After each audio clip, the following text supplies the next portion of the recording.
semuanya, perkenalkan saya Silviano Farinda, NIM H021809, mahasiswi Program Studi Ilmu Tanah Universitas 11 Maret Surakarta angkatan 2018. Berikut ini merupakan video praktikum penyuluhan pertanian saya. Selamat menyaksikan.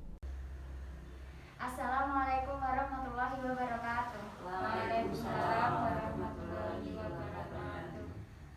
Sebelumnya perkenalkan, di sini saya Silviano Farinda dari mahasiswi Ilmu Tanah UNS angkatan tahun 2018. Di sini perkenankan saya untuk menyampaikan materi terkait pengendalian lalat buah. Nah, seperti yang kita tahu, selama ini dalam kegiatan pertanian banyak sekali produk-produk pertanian seperti buah ataupun sayur itu mengalami kendala atau permasalahan, yaitu busuk buah. Salah satu busuk buah itu disebabkan oleh hama, yaitu lalat buah. Lalat buah sendiri merupakan salah satu serangga yang berpotensi sebagai hama utama berbagai jenis serta produk pertanian seperti cabai, terong, dan tomat.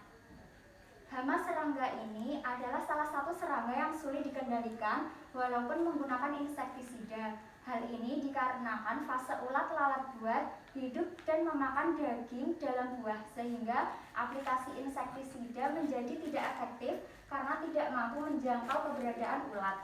Nah, seringkali para petani itu menganggap bahwa ketika ada permasalahan pada hasil panen mereka, seperti salah satunya busuk buah ini, para petani itu mengatasinya dengan cara menyemprotkan insektisida. Namun untuk satu hama ini, yaitu lalat buah, sulit dikendalikan dengan insektisida tersebut karena fase atau hama ini itu menyerang ketika pada fase larva, yaitu yang berkembang di dalam buah. Jadi ketika ada lalat buah itu menempel di dalam buah, maka dia akan masuk ke telurnya atau cairannya itu akan masuk ke dalam buah, sehingga ulatnya itu akan berkembang di dalam buah, sehingga ketika disemprotkan insektisida kan hanya menembus di luar, tidak dapat masuk ke dalam buah, sehingga ulat yang di dalam ini akan terus berkembang dan menyerang di dalamnya, sehingga untuk penyemprotan itu kurang efektif atau hampir tidak ada gunanya. Kemudian dari hal tersebut, metode yang dapat digunakan untuk mengendalikan hama lalat buah secara aman adalah dengan menggunakan perangkap yang dilengkapi antraktan dan insektisida. Karena untuk pengendalian menggunakan insektisida atau penyemprotan itu kurang efektif, tidak dapat membunuh ulat yang di dalamnya itu, maka salah satu cara yang dapat digunakan yaitu dengan kita menangkap lalatnya itu, sehingga lalatnya itu tidak menghinggapi tanaman. Yaitu salah satunya menggunakan antraktan atau madu. Antraktan merupakan zat kimia yang pada umumnya metil eugenol yang dapat menarik lalat dewasa untuk datang ke perangkap yang di dalamnya telah diberi insektisida, sehingga lalat yang masuk perangkap akan mati. Penggunaan perangkap ini aman karena insektisida tidak diaplikasikan pada tanaman atau buah secara langsung, sehingga tanaman tersebut tidak terkontaminasi dengan insektisida. Nah, berikut ini ada beberapa bahan yang diperlukan untuk membuat perangkap lalat tersebut, yaitu ada botol bekas. Botol bekasnya ini bebas, botol bekas apa saja. Kemudian ada kawat, ada antraktan atau madu yang dapat diperoleh dari toko pertanian. Kemudian ada alat pelubang.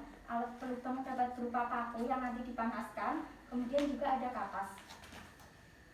Untuk cara membuatnya yaitu sebelumnya untuk model-model perangkapnya ini ada beberapa model. Yang pertama ini ada model biasa, yaitu yang caranya yaitu pertama siapkan semua alat dan bahan. Yang kedua, lubangi tutup botol tepat bagian tengah dan samping botol. Jadi misalkan ini botol, pada tutupnya ini dibuat lubang, kemudian masukkan kawat. Namun sebelum dimasukkan itu, di ujung kawatnya ini telah dipasang oleh kapas. Nah, kapasnya itu sudah ditetesi atau dicelupkan ke dalam antraktan tadi.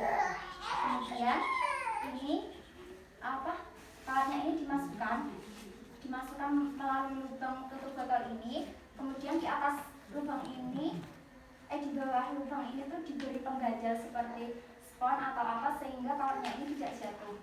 Nah, selain itu di samping-samping botol ini diberi lubang-lubang, dapat bisa menggunakan paku yang telah dipanaskan, kemudian dilubangi. Lubangnya ini lebih banyak lebih baik karena ini akan berfungsi sebagai jalan masuknya lalat.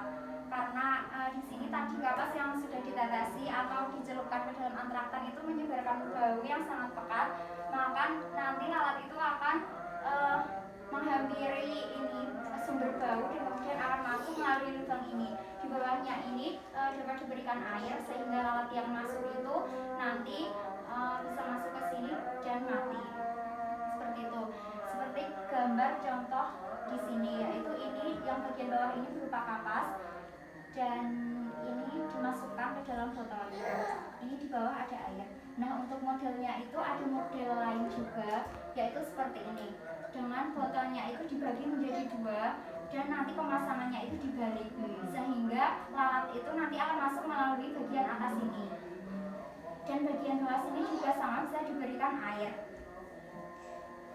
Ini merupakan contoh penerapan perangkap ini di tanaman jambu. Ini untuk model yang pertama tadi, di sini ada lubang-lubang, dan ini untuk model yang kedua. Mungkin itu yang dapat saya sampaikan. Apakah ada pertanyaan? Itu untuk ketahanan itu sampai berapa hari? Untuk ketahanan perangkapnya ini, kalau semisal lalatnya banyak pasti kan cepat penuh di sininya. Nah, itu kalau di sininya udah penuh mungkin bisa segera diganti. Namun kalau misal lalatnya itu nggak banyak, ini untuk antraktannya ini bisa bertahan sampai 40 hari. Itu untuk gantinya kapas harus diganti Iya. atau tinggal Kapas menyelupkan lagi? Kapasnya lebih baik diganti. Kemudian untuk pemasangannya, ini kalau di contoh ini untuk pemasangan alat perangkap ini itu untuk efektifnya setiap jarak 10 hingga 20 meter itu dipasang satu perangkap. Mungkin itu yang dapat saya sampaikan. Kurang lebihnya saya mohon maaf apabila banyak kesalahan. Cukup sekian. Wassalamualaikum warahmatullahi wabarakatuh. Waalaikumsalam.